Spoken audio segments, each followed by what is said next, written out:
একজন বয়স্ক দাদুকে তার ছেলে হুইলচেয়ারে করে নিয়ে যাচ্ছিল। গভীর খাদের পাশ দিয়ে যাওয়ার সময় হঠাৎ ছেলেটি হুইলচেয়ারটিকে খাদের দিকে ঠেলে দিল।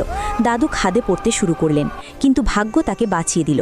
নিচে যাওয়ার সময় তিনি একটা গাছের ডালে আটকে গেলেন এবং খাদের উপরে বাতাসে দোল খেতে লাগলেন। এটা দেখে দাদি জোরে চিৎকার করে উঠলেন। তিনি রাস্তায় লোকজনের কাছে সাহায্যের জন্য অনুরোধ করতে লাগলেন, কিন্তু কেউ তাকে লিফট দিল না। ঠিক সেই সময় কিরণ তার ধারে করে বাড়ি ফিরছিল। সে এই দৃশ্য দেখে তৎক্ষণাৎ গাড়ি থামিয়ে দাদির কাছে পৌঁছালো। দাদি কাঁদতে কাঁদতে তাকে সব কিছু বললেন। কিরণ তৎক্ষণাৎ তার থার থেকে দড়ি বের করল। কিরণ তৎক্ষণাৎ খাদের দিকে দৌড়ে গেল। সে নিচে তাকিয়ে দেখল যে দাদু গাছের ডালে ঝুলে আছেন এবং সাহায্যের জন্য জোরে চিৎকার করছেন। এটা দেখে সে দড়ি একটা গাছে বেঁধে দিল এবং নিজের জীবনের পরোয়া না করে খাদে নেমে গেল। নিচে পৌঁছে কিরণ দাদাকে তার কাঁধে তুলে নিল এবং দড়ির সাহায্যে ওপরে নিয়ে এলো।